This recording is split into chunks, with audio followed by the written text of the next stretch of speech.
Deep in the forest of Albion lay the small town of Oakvale, unchanged by time and untouched by the sword.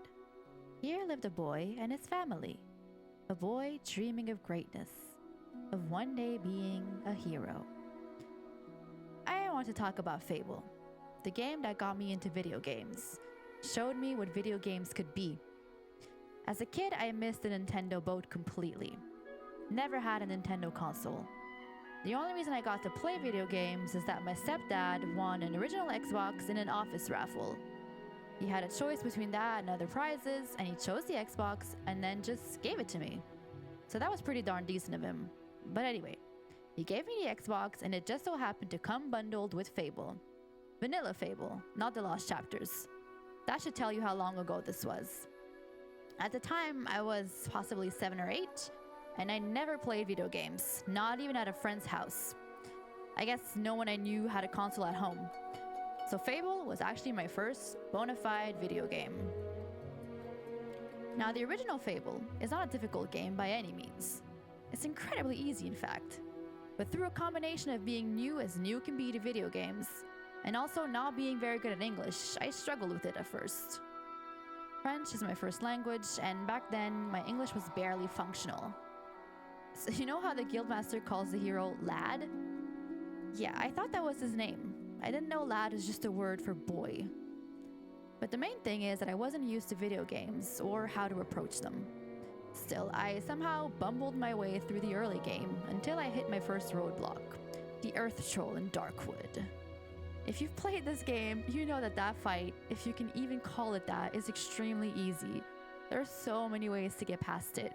You can hit its projectiles back at it, strafe around it while shooting it with your bow, whack at it and then just duck out of the way when it does its AoE attack, or use some of the spells that give you iframes, which, crucially, I didn't know about.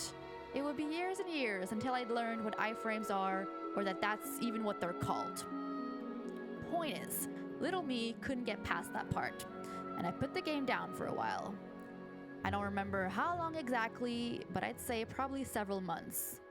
I played other games in the meantime, namely the SpongeBob SquarePants movie video game, which I maintain ruled, but didn't wow me in the way Fable was going to wow me when I picked up the game again. When I picked the game back up, I don't remember if I started a new game or if I went right back to my old save. I'm guessing I started a new game because I ended up trying a different approach on the Earth Troll that worked the charm. The Battle Charge spell, which gives you some of those sweet iframes I was talking about. Though I still didn't know the name for this concept, I was still able to realize, oh hey, if I use this spell just as it's hacking, I don't take damage. Woohoo! Also, side note, I know Assassin's Rest is a superior spell now. I just happened to get Battle Charge first back then. Anyway, I managed to beat it, and thus marked the first time I felt that incomparable, satisfying feeling of beating a boss. That was, for all intents and purposes, my first Soulsborne moment. Now, I know how ridiculous that sounds, and I have since moved on to playing actual FromSoft games, but back then, this really was a triumph for me. Maybe that's what got me hooked on the experience, but it wasn't the real wow moment. The wow moment happened just after, when you get into Barrow Fields. Now, I know you can get there before doing the quest in Darkwood, but I assume that I just didn't realize that at the time. I probably got the quest before exploring and just got stuck then. Stepping out of Darkwood after being stuck there for so long and entering this really beautiful area, or at least it looked beautiful to me in all its crunchiness back then, was just amazing. It made such an impression on me. I don't know if it was the sense of newness or discovery or what, but that was my moment of realization that, oh, this is what video games can be. That feeling persisted throughout the game. The game happens on wheels, but you're still always reaching new areas, and it's always exciting. I remember reaching Witchwood and being so mesmerized. Incidentally, Witchfood is my favorite track off the soundtrack.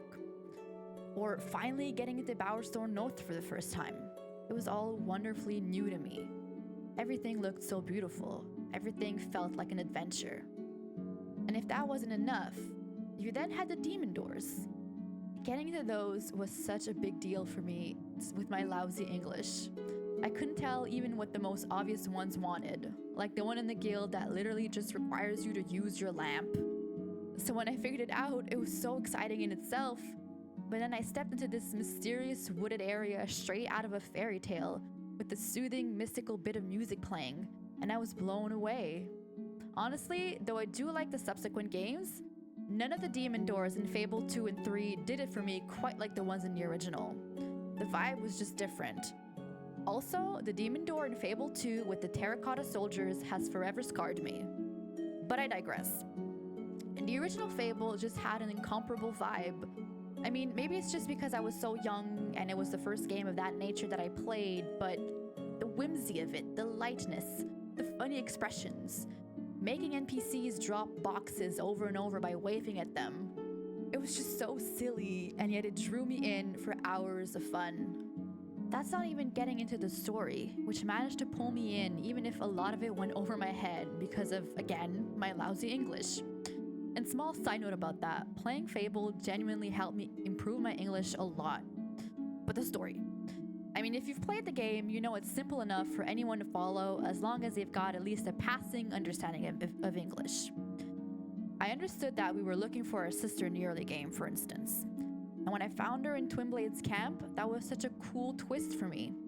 And I was obsessed with Teresa's design for a while. I thought she looked so cool in the cutscene with the stills. I remember copying her story for a school assignment at some point years later, but yeah, she really got me interested. Other characters got my attention too.